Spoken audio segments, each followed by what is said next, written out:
બધાને નમસ્તે. આપણે બધા સમજીએ છીએ કે આપણી પોતાની તબિયત આપણી પોતાની શાંતિ અને ખુશી સાથે જોડાયેલી છે.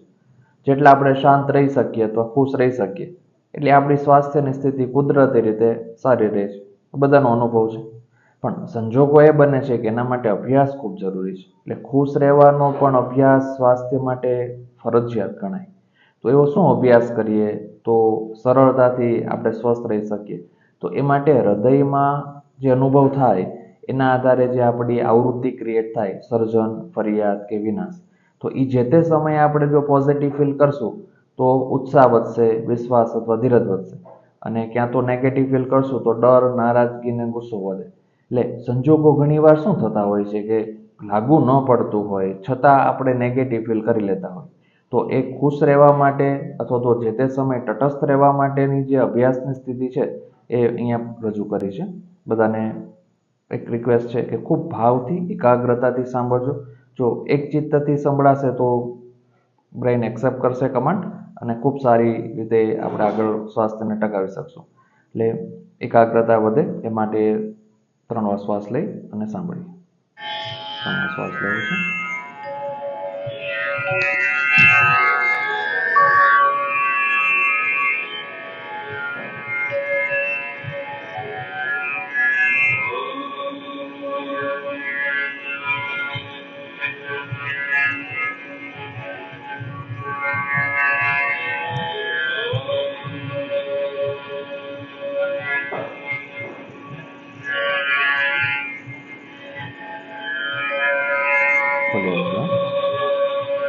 એટલે વાયુ, પિત્ત અને કફના સ્તર ઉપર સંજોગો શું બને? જ્યારે ઉત્સાહ ઘટે, ડર આવે એટલે વાયુ ઉપર અસર આવે.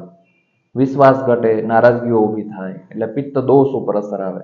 અને ધીરજ ખૂટી જાય, ગુસ્સાની ભાવના વધે એટલે સંજોગો એ બને કફ દોષ ઉપર અસર આવે.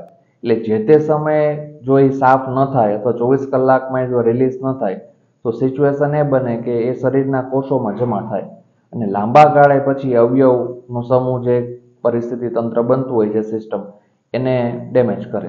એટલે રોજ જો ક્લિનિંગ પ્રોસેસ એ થઈ જાય 24 કલાકમાં જે ન ગમતું બન્યું છે એને આપણે અવગણી દઈએ અથવા જે તે સમય જ આપણે હૃદયમાં શું અનુભવીએ છીએ એ આવૃત્તિ ઉપર જો કામ કરી લઈએ તો આપણા સ્વાસ્થ્યમાં સારો સુધાર, વ્યાધિ છે તો સુધરી જશે અને જો વ્યાધિ ન થાય માટેનો જો પ્રયાસ છે તો પણ ખૂબ સારું સ્વાસ્થ્ય ટકાવી શકશું.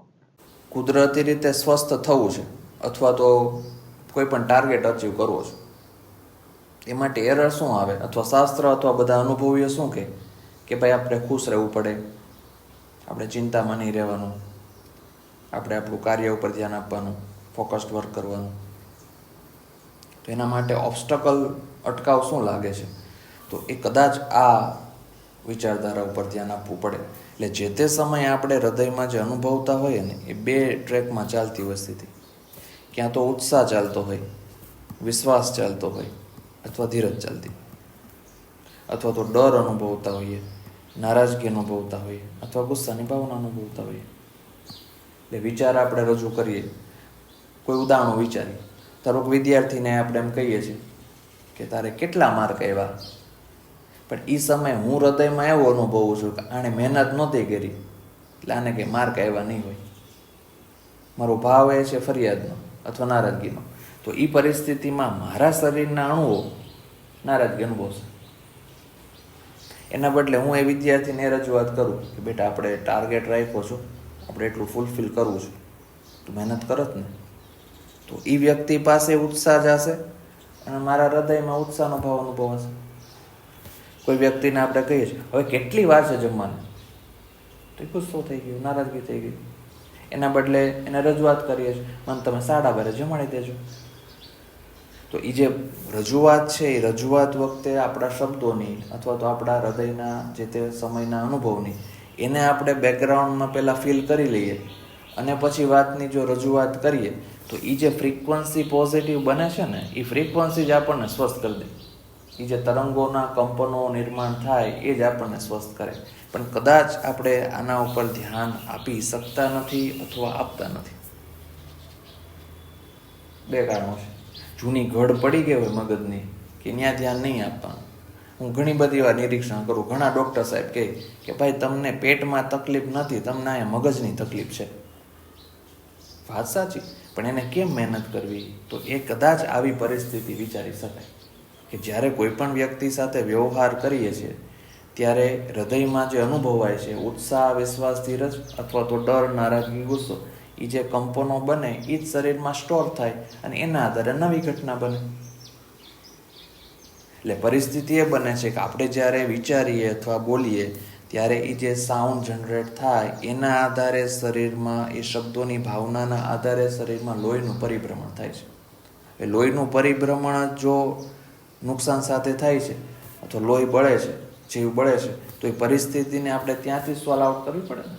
નહીંતર તો ધારો કે કોઈને બ્લડ પ્રેશર એ 200 આવ્યું તો કેમ લાઈફ લોંગ મેડિસિન લેવી પડે છે? કોઈને શુગર આવી ગયું તો શુગર કંટ્રોલ કેમ નહીં થઈ જતું હોય 2 વર્ષ, 3 વર્ષ, 5 વર્ષની ટેબ્લેટ સાથે? એનું રીઝન એ છે કે આ બાજુથી ઘસારો થયા કરે અને આ બાજુથી દવાઓ જ્યાં કરે શરીરમાં.